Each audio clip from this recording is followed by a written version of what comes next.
Nginibingelele ngani zakwethu nginamukele kuyona-ke i-channel. Lana-ke nginiphathele udaba oluthinta-ke isilo nesihloko sakhona-ke esithi-ke alikho isiko elithi-ke isilo asithathe-ke itshitshi. Angabe wena-ke ukucabanga kwakho kukanjani-ke kulowo mbuzo, kodwa-ke udaba lwethu-ke lithi-ke bahleka bodwa omaka enziwe ngokuthi-ke ungangezwi lakhe-ke okuyisilo-ke uMiss uZulu kaZwelithini sithathe-ke uNdlunkulu-ke wesithathu kuthiwa-ke unezingane-ke ezimbili okungezona-ke zaso-ke isilo. Ngempela sonto-ke isilo-ke silobole uNdlunkulu wesithathu ogama lakhe-ke nguNomzamo ukaMyeni-ke wakhona-ke lapha endaweni yaseJozini okuvele ukuthi-ke unengane esafunda e-university-ke enye-ke isencane ineminyaka elingisela kwemine. Lezi zindaba-ke ziholele ekutheni-ke kusuke iy'nkulumo-ke eziningi-ke noma-ke iy'nkulumo mpikiswano-ke ey'hlukahlukene ey'nkundleni-ke lezi zokuxhumana. Abesifazane-ke bakhala ngokuthi-ke noma bethi-ke isilo siyindoda-ke yeqiniso ngalesi senzo-ke silandele ukufunwa inhliziyo yaso. Bathi-ke sikhombise ukuthi-ke uma ungowesifazane-ke uqhuzukile wazalela-ke ekhaya, akusho lokho ukuthi-ke usuwumdlambila noma-ke usuwumdlambila-ke nje usuwumuntu-ke okufanele ukuthi-ke ahlale ekhaya-ke engabe esaba usizo lwalutho noma engasethatheka njengomuntu ongaphinde-ke abe umuntu othatheka serious next time noma-ke ngesinye-ke isikhathi.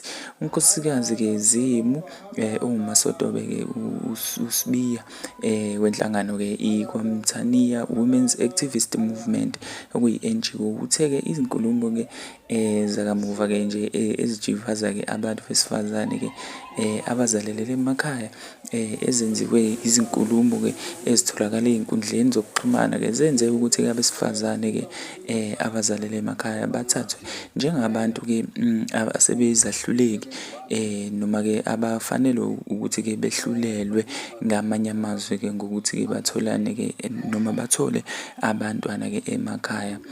Kanye nokuthola-ke imishado noma-ke imendo emva kwalokho ukuthi-ke bethole izingane besasemakhaya. Uthi-ke isenzo-ke sesilo sikhombise okukhulu-ke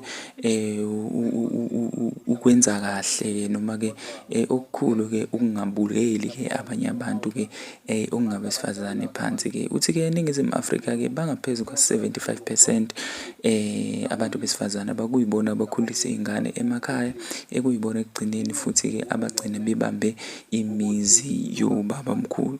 So ukuqhubeka nje uthi-ke yize-ke singenawo umlando-ke ngokuthi-ke kuyaqala ukuthi-ke inkosi noma-ke isilo kube yisona-ke esikwazi ukuthi sigcine-ke sifinyelela kulesi senzo sokuthatha umuntu osenezingane. Kodwa-ke lokho akusho ukuthi-ke kuyinto-ke engeke yenzeke ngenxa yokuthi-ke zonke izinto zihamba ngesikhathi sazo, njengoba namanje sikwazi lokho ukuthi-ke size salwazi lolu daba kungenxa yayo-ke i-social media. Mhlawumpe ukube kuseyisendulo lolu daba besingeke size salwazi. Uthi maningi-ke amanye-ke amakhosi aye aba namakhosikazi, inqwaba yamakhosikazi, kodwa lokho akaze-ke kuwabuzwa imibuzo eminingi nokuthi lawo makhosikazi ayeqale kuphi ukuze aze abe ngamakhosikazi nje aso-ke isilo sangaso leso sikhathi-ke. Namanje-ke sesikhombisile-ke ukuthi-ke isintu sithini. Okunye-ke okusithokozisayo njengoba-ke singabantu-ke laphayana kusho wena-ke unkosikazi umama-ke laphayana uMasotobe ukuthi-ke ngokuzwa kwethu-ke oNdlunkulu besilo ngabantu-ke abezwana-ke nabo ngaphambilini kokuthi-ke sibe isilo. So abantu laba-ke ayevele-ke ake athandana nabo, okusho ukuthi-ke isilo sikhombe ukuthi-ke sibe neqiniso-ke kulokhu, kusho yena-ke uMaSibiya ephawula futhi-ke omunye wabantu-ke laphayana-ke ngizothi-ke ku-Facebook okunguSifiso wakwaButhelezi uthe-ke yena-ke akahambiselani nalesi senzo. Uthi-ke okay, laphayana-ke uma sibheka nje ku-Facebook kunomunye-ke wabafowethu-ke ophawulile laphayana-ke kwi-comment ethi-ke okungusifiso Buthelezi ethi-ke yena-ke akavumi futhi akahambiselani-ke nalokhu ngoba ukholelwa ukuthi-ke inkosi ayizidli-ke iy'nsalela. Wayesethi-ke futhi umuntu lo okungowesifazane okanje usedinga bona. UMbongi Zulu yena-ke uthe ayiphele lento yokuthi-ke owesifazane ozele akayilutho ekubeni-ke eyengwe ngowesilisa-ke wabaleka. Uthi thina sazi imizi emiswe ngomama abafika-ke benabantwana-ke ayifudumele umhlola. Okay, bese-ke sithi-ke uMpumi Mjadu yena-ke uthi yazi ngisamangazwa ukuthi-ke oNtaba kayikhonjwa abajabulile ngesenzo noma-ke abajabulile ngesenzo sokaNdaba, yes, kodwa nobaba babo babekwenza nomkhulu babekwenza. Okay, usidlulele phambili. Uma eqhubeka uMasotobe laphayana-ke uthi-ke mina ngazi imizi eminingi kabi eyakhiwe-ke ngomama-ke labo-ke abasuke sebenezingane. Okay, right. Uma siqhubeka nje laphayana-ke kuye kwadingeka ukuthi kutholakale-ke uSolwazi lapha kwatholakala-ke uSolwazi James Maphalala uthe yena-ke ukuphawula kulolu daba wathi-ke abantu-ke abayeke ukukhuluma izindaba ezikhulunywa-ke ematshwaleni.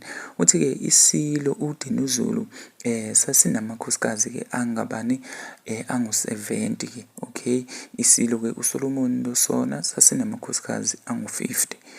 Right. Wase-ke ebuza-ke laphayana ukuthi ngabe wonke la makhosikazi-ke ayengakathintwa na? Uthi-ke akusho ukuthi-ke wonke la makhosikazi-ke ngamanye amazwi-ke aye ngamatshitshi. Okay, uma siqhubekela phambili-ke uthi-ke akafuni yena ukungena-ke achaze-ke ekutheni-ke la makhosikazi-ke ayisima kanjani. Okay, uthi abantu kodwa okusalayo into abekumele bayifunde uyiwona umlando-ke bengaveli nje bephawule-ke ey'ntweni-ke abangazazi. Uthe kwaZulu-ke awukho umgomo noma isiko elithi iSilo kumele sikhethe uNdlunkulu onjani oyitshitshi. Uma-ke ungangezweke lakhe esemkhombile-ke othathe-ke inhliziyo yakhe akube kusabuzwa ukuthi-ke uyitshitshi noma akalona, kodwa kuye kuqhutshekwe nokuthi-ke lowo muntu ahambe-ke aye eNdlunkulu eyoba-ke unkosikazi-ke wakhona-ke laphaya eNdlunkulu. So-ke bafowethu mina-ke esengifisa ukukwazi-ke ngamafuphi lana-ke okuwumbono-ke kahle kahle ongaqhamuka kuwe njengoba ulalele lapho bafowethu ukuthi-ke ngempela ngempela-ke nithini ngalesi sigameko.